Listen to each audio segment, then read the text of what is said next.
હવે એક બીજો પ્રશ્ન છે. 156 ગુરુદેવના વચનામૃતમાં 156મો બોલ છે ને 157મો બોલ છે.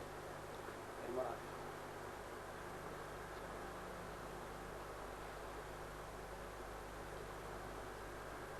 157મા બોલમાં ગુરુદેવ શ્રી કહે છે કે તત્વ વિચારના અભ્યાસથી જીવ સમ્યક દર્શન પામે છે. અને 156મા બોલમાં એમ આવે છે કે વિકલ્પથી તત્વ વિચાર કર્યા કરે તે જીવ પણ સમ્યક પામતો નથી. તો બેમાં શું શું ફેર કહેવા માંગે છે? વિકલ્પથી તત્વ વિચાર કર્યા કરે એમ બીજામાં એમ આવ્યું કે વિકલ્પથી તત્વ વિચાર કર્યા કરે તો કઈ સમ્યક દર્શન પામતું નથી. અને નીચેના બોલમાં એમ લીધો કે તત્વ વિચાર એ જ ખરેખર સમ્યક દર્શન પ્રાપ્ત કરવાનો એ જ ઉપાય. બીજું વત તરફ શાસ્ત્ર અભ્યાસ એ કોઈ ખરેખર કારણ નથી. તત્વ વિચાર એ મુખ્ય સાધન છે, પણ એ તત્વ વિચાર એવી જાતના હોવા જોઈએ કે એની પાછળ અવશ્ય કાર્ય આવે એવું કારણ, તત્વ વિચારનું એવું કારણ તું પ્રગટ કર કે એની પાછળ કાર્ય અવશ્ય આવે.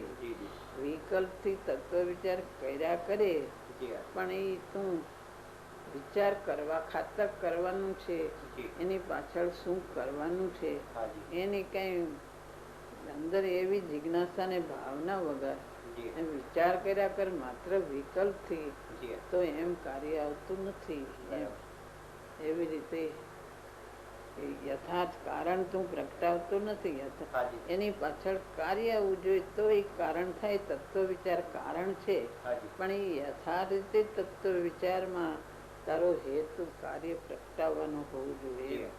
વિચાર માત્ર કર્યા કરે વિકલ્પથી વિચાર કર્યા કરે તત્વના, પણ એમાં કઈ એનું પ્રયોજન જો નથી, પ્રયોજન એને ખ્યાલમાં નથી તો વિકલ્પથી કઈ એમ સિદ્ધિ ન થાય.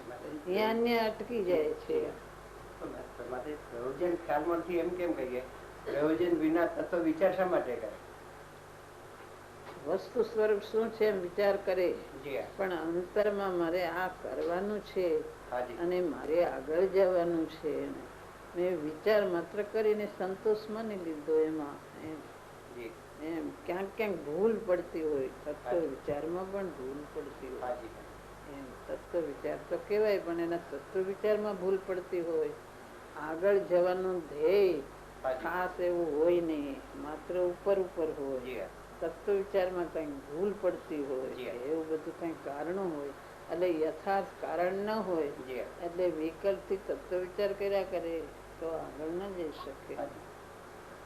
156મા બોલમાં આગળ લીધું છે કે તત્વ નિર્ણયમાં કોઈ ભૂલ હોય એ જીવ તો સમ્યક દર્શન પામી શકતો નથી. હવે તત્વ નિર્ણયની ભૂલમાં આપણે એમ લઈએ કે દ્રવ્ય પર્યાય રૂપ વસ્તુનું યથાર્થ સ્વરૂપ ખ્યાલમાં લીધા વિના જે કોઈ જીવ હું જ્ઞાયક છું માત્ર એમ કયા કરે છે એને તત્વ નિર્ણય યથાર્થ નથી. બાકી બીજી તો ભૂલ એમાં શું રહી શકે? એકાંત થઈ જાય છે.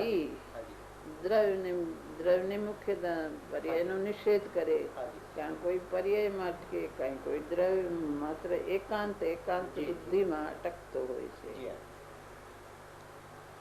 કોઈ જે આગ્રહ થઈ ગયો એ છોડે નહીં.